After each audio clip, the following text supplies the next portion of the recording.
चुपचाप काम कर रही है, एक दौलत बनाने वाली मशीन। लेकिन ये मशीन उस वादे को तोड़ रही है जो हम सबसे किया गया था। आज हम इसी छिपी हुई मशीन के कोड को समझने की कोशिश करेंगे। वो कोड जो ये तय करता है कि कौन अमीर बनेगा और कौन हमेशा के लिए पीछे छूट जाएगा, चाहे वो कितनी भी मेहनत क्यों ना करे। शुरुआत एक ऐसे सवाल से करते हैं जो शायद कई लोगों को परेशान करता है। ऐसा क्यों लगता है कि जितनी ज्यादा मेहनत की जाती है उतना ही पीछे रह जाते हैं? ये एक ऐसा सवाल है जो उन सभी बातों पर शक पैदा करता है जो हमें अर्थव्यवस्था के बारे में सिखाई गई हैं। और ये कोई किताबी बात नहीं है, ये लाखों लोगों की रोजमर्रा की सच्चाई है। जैसा कि एक शख्स ने ऑनलाइन लिखा था, मैंने अपनी जिंदगी में बस एक ही चीज सीखी है, जितनी ज्यादा मेहनत करो काम का बोझ उतना ही बढ़ता जाता है और तनख्वाह वो वहीं की वहीं रहती है। और ऐसी कहानियां खत्म ही नहीं होती। एक और आवाज में भी यही निराशा झलकती है। पिछले 2 सालों से जी तोड़ मेहनत की, हफ्ते में 60-60 घंटे, प्रमोशन तो मिला लेकिन सैलरी में जो बढ़ोतरी हुई वो महंगाई को भी ठीक से पार नहीं कर पाई। ये एक ऐसी कहानी है जो हर जगह सुनाई देती है। और फिर एक कमेंट आता है जो सीधा मुद्दे की जड़ पर चोट करता है। मेहनत से ज्यादा पैसा तो बनता है। वो लिखते हैं, असली सवाल तो यह है कि वो पैसा बनता किसके लिए है। यही वो सवाल है जो हमें सीधे उस मशीन के दिल में ले जाता है जो तय करती है कि मेहनत का असली फल किसे मिलेगा। तो चलिए इस टूटे हुए वादे की पड़ताल करते हैं। एक ही सिस्टम के अंदर मौजूद 2 अलग-अलग आर्थिक सच्चाइयों को समझते हैं। बचपन से एक ही बात सिखाई जाती है, पैसे के लिए अपना समय दो। लेकिन असल में ये एक चाल है। क्यों? क्योंकि समय एक सीमित चीज है। कोई कितनी भी मेहनत कर ले, दिन में तो 24 घंटे ही होते हैं। इसका मतलब ये है कि कमाई पर हमेशा एक सीमा, एक लिमिट लगी रही। और यहीं से कमाई के 2 बिल्कुल अलग रास्ते निकलते हैं, लीनियर इनकम और रेसिड्यूअल इनकम। यही वो बंटवारा है जो काम करने वालों को दौलतमंद लोगों से अलग करता है। इसे ऐसे समझिए, 2 मॉडल हैं। पहला है लीनियर इनकम, मतलब समय के बदले पैसा। जब काम करना बंद तो पैसा आना भी बंद।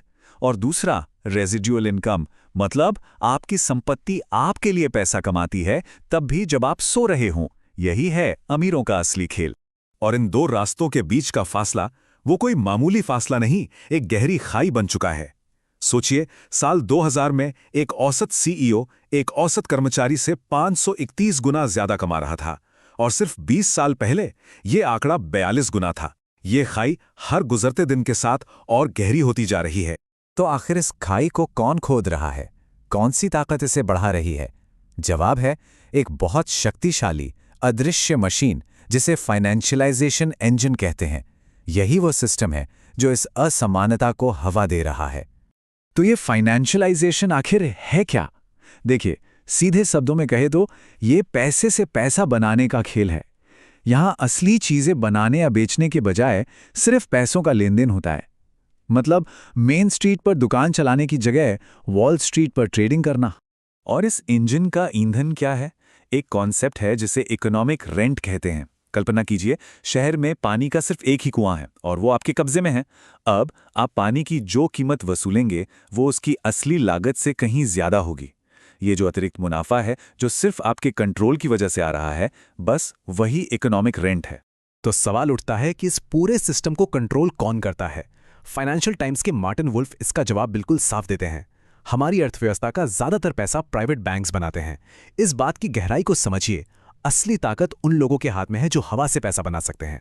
हर मशीन का एक ऑपरेटिंग कोड होता है और इस दौलत बनाने वाली मशीन का भी एक कोड है, एक बहुत ही सरल लेकिन अनदेखा नियम जो इस पूरे सिस्टम को चलाता है। और ये रहा वो कोड, RG। बस ये 3 अक्षर जो हमारी आज की आर्थिक सच्चाई को बयां करते हैं। इस कोड को दुनिया के सामने लेकर आए अर्थशास्त्री थॉमस पिकेटी। यहां R का मतलब है rate of return on capital, यानी संपत्ति से होने वाली कमाई।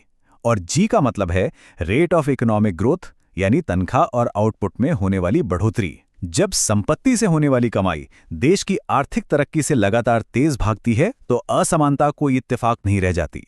ये एक गणितीय सच बन जाती है। अमीर और अमीर होते चले जाते हैं। और सबसे हैरान करने वाली बात तो अब आ रही है।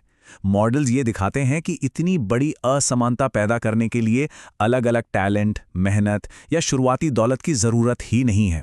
मतलब असमानता इस सिस्टम में पहले से ही मौजूद है।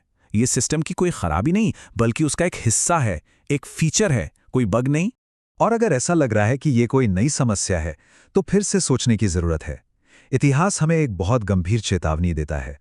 ये पैटर्न पहले भी देखा गया है, और हमेशा बड़े बड़े साम्राज्यों के पतन से ठीक पहले।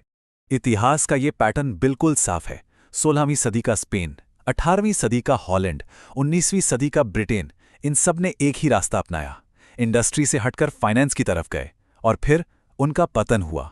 अब 21वीं सदी में अमेरिका भी उसी रास्ते पर खड़ा है। सवाल ये है कि क्या इतिहास खुद को दोहराएगा? इस विश्लेषण को हम विल हटन की एक गंभीर चेतावनी के साथ खत्म करेंगे। दौलत में असमानता का जो स्तर आज है, वो अब पूंजीवाद के भविष्य के लिए ही एक खतरा बन चुका है। सवाल अब ये नहीं है कि दौलत बनाने वाली मशीन टूटेगी या नहीं। सवाल ये है कि ये कब टूटेगी, और जब ये टूटेगी तो इसका असर हम सब पर पड़ेगा। भविष्य दांव पर लगा है।